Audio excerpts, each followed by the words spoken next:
Hello, and thank you for tuning in. My name is Dominic, or D for short, 1E, and this is my place. It's a safe space I created to talk about life, real life, no filter, no judgment. So, let's jump right into this week's episode.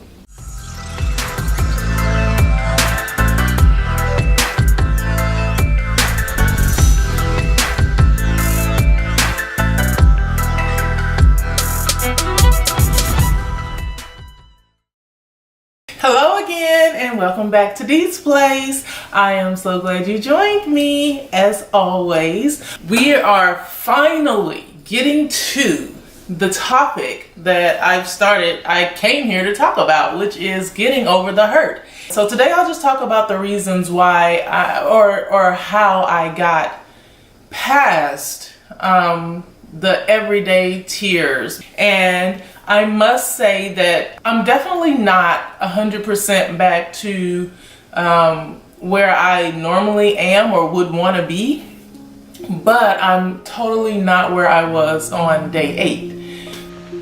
So this is day 8, and I'm working through this, getting over this breakup. I've only had 3 breakups like this in my life, or I've only felt this way. This is the 3rd time, and so I'm trying to understand what's the difference. And I know probably because I was actually in something guarded but unguarded, ironically, but I was willing to be in it, and I was in it, and I didn't protect myself. And he did attempt to protect me. Unfortunately, it wasn't the protection I needed. So yeah, I'm trying to understand, how to take this one day at a time and how to get over it. And get over it to the point where I love freely, again, without having the need to protect myself. I don't know if it's because I think he's a good guy, or because I thought that there were so many positives that we could actually be perfect together. And I know that's cliche and people think that all the time. And so I'm on day 8. And I'm just going to talk it out, and I'm just going to talk it through until I'm over it. I don't know what that looks like. I don't know what that's going to look like. I should, because I've gone through it before. I don't remember how it was when I went through it before. So this time I'm going to document it. And we'll see how that goes. Eventually, I know I'll be fine. I believe I'll be fine. I have to be fine. You want to talk about strength? This is how it comes. Not necessarily from being hurt or going through relationship things, but just going through things in general. And going through them by yourself. Even though people are there to a certain degree. And they're there for a certain time. But then people have their own lives. And then you have to live yours while they're living theirs. And so that's what makes you stronger. If I do decide to post this and I say, thank you for taking this journey with me to figure out, 1, how to get over it, how to get back to normal, I hope we both learn something. I've had several relationships in life. And I've only had 3 relationships, this being the 3rd, that actually hurt this bad or hurt this much. And I'm friends with 75 to 80% of the guys I've ever dated or been interested in. And so I did have to do some soul searching and try to figure out, why does this one hurt so much? But that's partially what helped me to get beyond the everyday tears, because I started out that way. And I mean, you know, we can go through the whole, you don't have to cry, you shouldn't cry every day and all of that, but it is what it is. People have different emotions. And so for me, initially I did cry every day, and it hurt a lot. And then, you know, taking it one day at a time, it was less and less. And so, you know, you got to go to work. So I can't be at work crying all the time. So some days I actually made an effort to put on a whole face of makeup.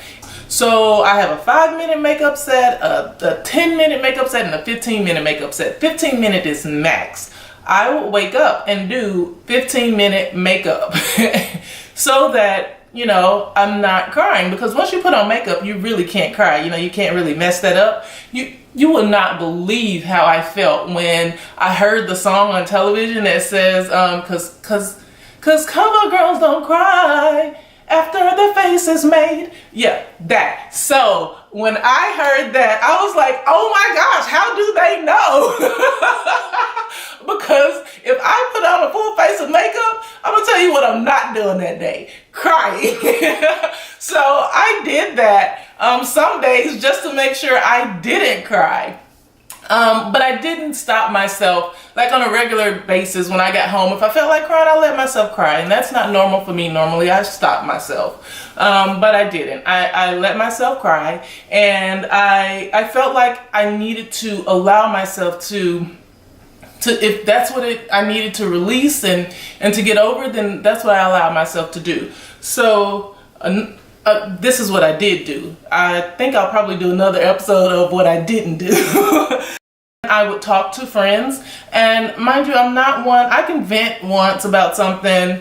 It may come up again in a joking manner another time, but after that, I'm probably not going to talk about it again, because then it's just complaining, and I'm not big on complaining. So I did have, you know, friends that asked, you know, how are you doing? And I would just be honest with them, and I would tell them I'm getting over hurt right now, but other than that, I'm fine. But I didn't shy away from having the conversation and letting people know that, you know, I'm not the best right now, but that's okay, because that's life. Some other things I wrote on my mirror, of course, and I wrote the positive messages, or the messages to say, you'll get through this. This too shall pass. I sung positive songs. I actually sung, India Arie has a song that says, this too shall pass. And I sung that over and over and over again. I know my neighbors in the complex were like, oh my gosh, why is she singing so much? But hey, it helped me, right? So they don't have to go through it often, but they had to go through it that night. So I did that.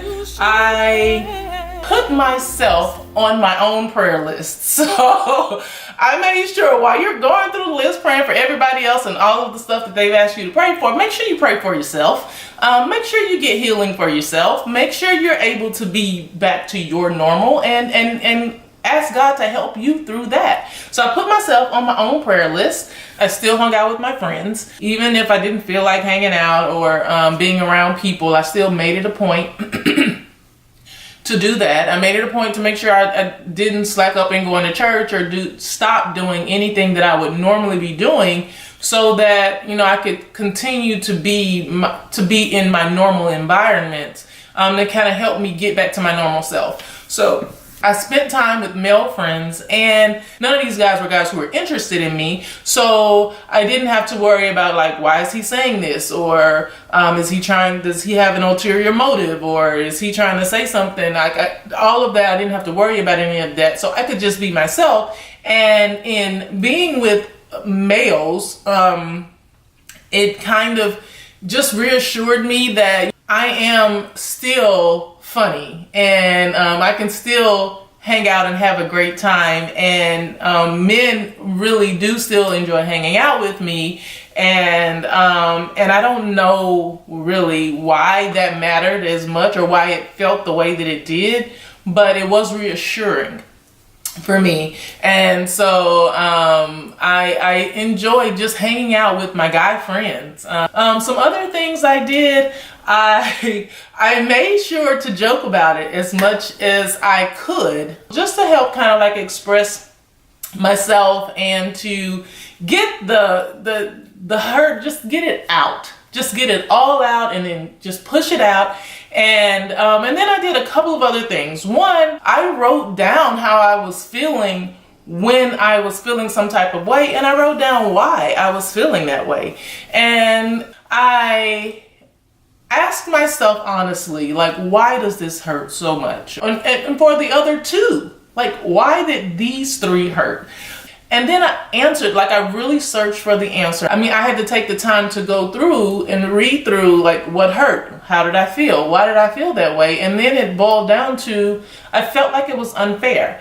And for me, I don't like unfair. I felt like for everything that I learned in the end, and for the whole breakup situation, and everything that I had dealt with throughout the relationship, had I known in the beginning what he knew in the beginning, we wouldn't have even started. And so I just felt like that was unfair. And it was unfair because not only did he know, but he knew, and instead of bringing me into it or allowing me to be a part of the decision-making process, he knew, he made adjustments to himself, and he did certain things. And so all of what was happening to me was happening to me, not with me.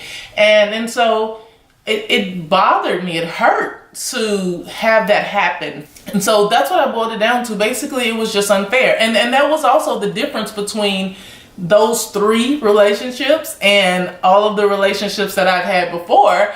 And those were the differences. And all of the other ones, we've been able to remain friends, majority of them, because it wasn't an unfair situation. And so we knew up front, either we're going to try this, or we're going to do this, or we're not. And we made those decisions, whether it was month 1 or month 3 or month 6. And once we made those decisions, we made them together. And so it was a peaceable break. But for this, that wasn't the case. And so that's what hurt more. And knowing that helped me so much. Maybe because then I could see that, you know, with it being unfair, there's nothing else I could have done to make it different. I could have lessened it. I could have fixed it so that I wouldn't have even had to go through it. But, you know, I can't if my way in. I can't coulda, woulda, shoulda. So that kind of settles that whole matter. And so then I have to decide, you know, like, what do I do next? And so that's where I am right now. But I said a couple of things. So one thing was just, you know, asking the question and knowing why. And then I started a YouTube channel. And that has helped me to, again, be able to express myself, to be able to just open up and not be, you know, afraid or worried about what people say or what people think. It gives me something else to do with my spare time. I write a lot, I think a lot, and so it gives me an outlet, the ability to express myself. And then I hope that it helps you, and I hope that you help me, and that, one, we know that, you know, we're not in this alone, and I'm not the only one who has gone through a breakup and or who has been hurt and wants to get back to hope, or back to normalcy, back to 100% I'm in, and I'm not concerned that what this guy did and what this guy did and what that person did, girl or guy, I'm not gonna let how they've treated me impact who I am and who I want to be. So that's where I'm going. That's what has gotten me here. And even though I'm not where I'm going to be, I'm definitely not where I started. So I thank you for taking the time to share my life with me. I look forward to sharing your life with you. Drop down below, leave a comment, subscribe, like, all that jazz, and let me know what you think. Let me know what things help you when you're going through and you're working to get over hurt, get back to hope, to get through healing, and love to hear from you. Thank you again for coming to Dee's Place. It's a safe space, and I look forward to seeing you next week. Talk to you soon.